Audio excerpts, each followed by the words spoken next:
ನಮಸ್ಕಾರ ವೀಕ್ಷಕರೇ, ನಾನು ಗಿರೀಶ್ ರಾಜ್ ಮಾತಾಡ್ತಾ ಇರೋದು.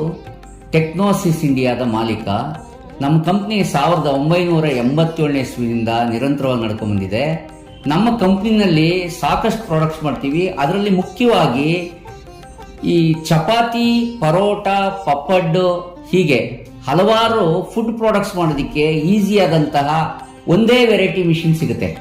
ಅದ್ರಲ್ಲಿ ಬೇಕಾದಷ್ಟು ವೆರೈಟೀಸ್ ಇದ್ರೂ ಒಂದೇ ಸಿಂಗಲ್ ಮಿಷಿನ್ನಲ್ಲಿ, ಮಲ್ಟಿಪರ್ಪಸ್ ಮಿಷಿನ್ನಲ್ಲಿ ನೀವು ಈ ಎಲ್ಲ ಪ್ರಾಡಕ್ಟ್ಸ್ನ ಮಾಡ್ಬೋದು.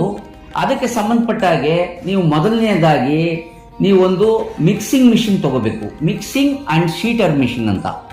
ಸೊ ಮಿಕ್ಸಿಂಗ್ ಮಿಷಿನ್ನು SS ಮಾಡಲ್ಲು, ಅದರೊಳಗೇನೆ ಶೀಟರ್ ಮಿಷಿನ್ ಇರುತ್ತೆ. ಅದನ್ನು ಒಂದು ಮಿಷಿನ್ ತಗೊಂಡ್ರೆ, ಸೊ ನೆಕ್ಸ್ಟು ನೀವು ಅದಕ್ಕೆ ಅಡಿಷನಲ್ ಆಗಿ ಅದರಲ್ಲಿ ನಿಮಗೆ ಮಿಕ್ಸಿಂಗ್ ಆದ ನಂತರ, ಶೀಟಿಂಗ್ ಆದ ನಂತರ ಆ ಶೀಟ್ನ ಫೀಡ್ ಮಾಡಿದ್ರೆ ಒಂದು ಕನ್ವೇಯರ್ ಚಪಾತಿ ಮಿಷಿನ್ ತಗೊಂಡು ಅದರೊಳಗಡೆ ನೀವು ಅದನ್ನ ಫೀಡ್ ಮಾಡಿದ್ರೆ ನಿಮಗೆ ಚಪಾತಿ ಬರುತ್ತೆ.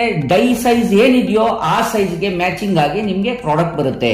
ಅದರೊಳಗೆ ಪೂರಿ ಮಾಡ್ಬೋದು, ಪಪ್ಪಟ್ ಮಾಡ್ಬೋದು, ಚಪಾತಿ ಮಾಡ್ಬೋದು, ಹಾಗೇನೆ ರೊಟ್ಟಿಗಳು, ಯಾವ ತರ ರೊಟ್ಟಿಗಳು ಮಾಡ್ಬೋದು, ಅಕ್ಕಿ ರೊಟ್ಟಿ, ರಾಗಿ ರೊಟ್ಟಿ, ಆ ತರ ಡಿಫ್ರೆಂಟ್ ಮಾಡ್ಬೋದು. ಹಾಗೇನೆ ಜೋಳದ ರೊಟ್ಟಿ ಕೂಡ ಅದರಲ್ಲೇ ಮಾಡ್ಬೋದು. ಸೊ ಹೀಗೆ ಅದೆಲ್ಲದನ್ನು ನಾವು ಇಲ್ಲಿ ಟ್ರೈನಿಂಗ್ ಕೊಡ್ತೀವಿ. ಪ್ರತಿಯೊಂದಕ್ಕೂ ಟ್ರೈನಿಂಗ್ ಇರುತ್ತೆ. ಟ್ರೈನಿಂಗ್ ಇಲ್ಲದೆ ನಾವು ಯಾವ ಮಿಷಿನ್ ಕೊಡಲ್ಲ. ನೀವು ಯಾವುದೇ ಮಿಷಿನ್ ಬುಕ್ ಮಾಡಕ್ ಬಂದಾಗ ನೀವು